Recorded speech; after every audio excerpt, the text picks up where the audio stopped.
If something is truly deep, why does every attempt to measure, map, or exhaust it fail? This question reveals a basic tension in how modern knowledge operates. Contemporary thinking equates understanding with precision. To know something, we measure it. We assign scale, distance, magnitude, or quantity. Depth, under this assumption, is treated as something that can eventually be reached if the right tools are applied. Yet this logic repeatedly collapses when applied to the most significant dimensions of human experience. Meaning, self-knowledge, awareness, and even understanding itself resist final measurement. The more rigorously we attempt to quantify them, the more they seem to withdraw. This raises a crucial challenge. Is depth unmeasurable because it is vague or ill-defined? Or is it unmeasurable because measurement itself is the wrong category? To clarify this, a distinction must be made between quantitative depth, which involves distance or magnitude, and ontological depth, which concerns the structure of being and meaning. Ibn Arabi argues that true depth cannot be measured because it is not a dimension within reality, but the condition that makes dimensions possible. Modern psychological life is saturated with measurement. Individuals are evaluated continuously by productivity, performance metrics, intelligence scores, social validation, and even emotional states. This constant evaluation creates a subtle but persistent form of anxiety. Worth becomes something to be calculated rather than lived. From a cognitive science perspective, this reflects a reliance on metric-based cognition. Measurement provides certainty and control. Numbers feel stable. They reduce ambiguity and offer clear comparisons. However, this strategy becomes problematic when applied indiscriminately, behaviorally. People begin measuring not only success, but identity and meaning. Even spirituality becomes quantified through routines, outcomes, or perceived progress. Neuroscience explains why this pattern is reinforcing. Dopaminergic reward systems respond strongly to measurable achievement, reinforcing external metrics while neglecting non-quantifiable dimensions. The core problem emerges here. What matters most in human life, meaning, selfhood, awareness, resists measurement. When these dimensions are treated as metrics, dissatisfaction increases rather than resolves. Ibn Arabi reframes this dilemma by treating depth as something disclosed, not calculated. Ibn Arabi was not a speculative theorist of abstraction. He was a philosopher of being, concerned with how reality is structured and experienced. His treatment of depth is not metaphorical, it is ontological. At the center of his framework is a distinction between depth as spatial magnitude and depth as ontological structure. Spatial depth implies distance, how far something goes, how many layers it has. Ontological depth refers to how reality is constituted, how meaning coheres, and how disclosure occurs. The key premise is precise. Depth does not belong to how far one travels within reality. It belongs to how reality gives itself intelligibility. What gives coherence and meaning cannot itself be treated as an object among objects. This leads to a direct contrast with modern assumptions, but modern thought treats depth as reachable, as something that can be finally attained or mastered. Ibn Arabi treats depth as inexhaustible, not because it is unclear, but because it is structurally infinite in disclosure.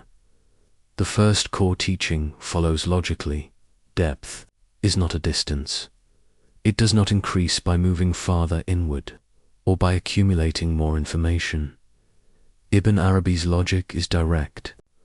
One does not enter depth as one enters a space. Depth reveals itself through relation, not location. This is why self-knowledge deepens without reaching a final inner core. The self does not terminate in a hidden center waiting to be discovered. Cognitive science provides a useful parallel through recursive self-modeling. Awareness reflects on itself, but this reflection never produces a final, complete model. Each layer of understanding opens further complexity. A critical misconception must be addressed. Depth is not hidden behind layers waiting to be uncovered like geological strata. This model assumes a finite endpoint. Ibn Arabi rejects this entirely. The insight is decisive. What is deepest is not elsewhere. It is structurally present, revealing itself differently depending on relation, attention, and capacity. The second teaching explains why measurement consistently fails when applied to depth. Measurement applies to objects. Depth, however, is not an object. It is the condition that allows objects to appear meaningful at all. Ibn Arabi emphasizes that depth functions as an organizing principle rather than a measurable entity. A simple example clarifies this. You can measure the number of words in a sentence. You cannot measure the meaning that organizes those words. Meaning is not reducible to quantity. Neuroscience supports this distinction. Consciousness enables experience, but it cannot be reduced to measurable neural events without losing what makes experience meaningful. Neural correlates describe conditions, not depth itself. Psychologically, attempts to quantify meaning often produce emptiness. When relationships, values, or identity are reduced to metrics, coherence collapses. The insight follows directly. Depth withdraws from measurement, not because it is unclear, but because it precedes the very act of measurement. A striking phenomenological observation supports this view. The more deeply something is understood, the more complex it becomes. Understanding does not converge toward closure, it expands. Ibn Arabi explains this by arguing that depth is infinite in disclosure, not finite in content. Each insight increases resolution rather than ending inquiry. Cognitive science aligns with this through complexity theory. Deeper systems reveal more interconnections, feedback loops, and emergent properties. Increased understanding does not simplify reality into final answers. It reveals further structure. It is important to clarify what this does not mean. This is not confusion or lack of clarity. It is increased differentiation and integration. The implication is significant. Final mastery is incompatible with genuine depth. When something feels complete, depth has been replaced by simplification. The insight is clear. Depth is recognized by expansion, not completion. Ibn Arabi extends this logic to theology with consistency. Divine reality, in his framework, is infinitely deep because it is not composed of parts. Anything composed of parts can be measured, compared, and exhausted. God, therefore, is not the deepest object within existence. God is depth itself, the principle of infinite, INTELLIGIBILITY. This means divine reality cannot be exhausted by concepts, doctrines, or experiences. A modern parallel can be drawn from mathematics. Infinity cannot be exhausted by counting. No matter how far one proceeds, the structure remains open, psychologically. This explains why seeking final spiritual certainty often leads to frustration. The expectation of closure contradicts the structure of depth itself. The insight is precise, infinite. Depth does not negate meaning, it sustains it. If depth is inexhaustible, why do humans insist on measuring it? The paradox lies in control. Measurement offers control. Depth removes it. Cognitive science describes this drive as the need for cognitive closure, the preference for finite answers over open-ended uncertainty. Measurable depth promises stability and mastery. Ibn Arabi's subtle claim is that the demand to measure depth is an egoic defense against uncertainty. The self seeks domination over what it encounters. A crucial misconception must be corrected.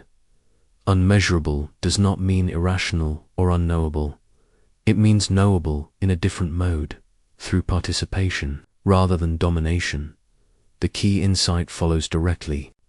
Depth is known through involvement, not control. This framework has direct practical relevance. The first shift is cognitive, moving from evaluation to attunement. Instead of asking how far am I, the question becomes how coherent is my engagement. Psychologically, this reduces performance-based self-assessment. When meaning is not treated as a metric, anxiety decreases. Identity becomes less fragile. From a neuroscientific perspective, integration improves when attention shifts from outcome tracking to relational coherence. Emotional regulation stabilizes when depth is not forced into quantitative frames. Importantly, this does not mean rejecting structure or discipline. It means abandoning the demand for final completion. Ibn Arabi's practical outcome is clear.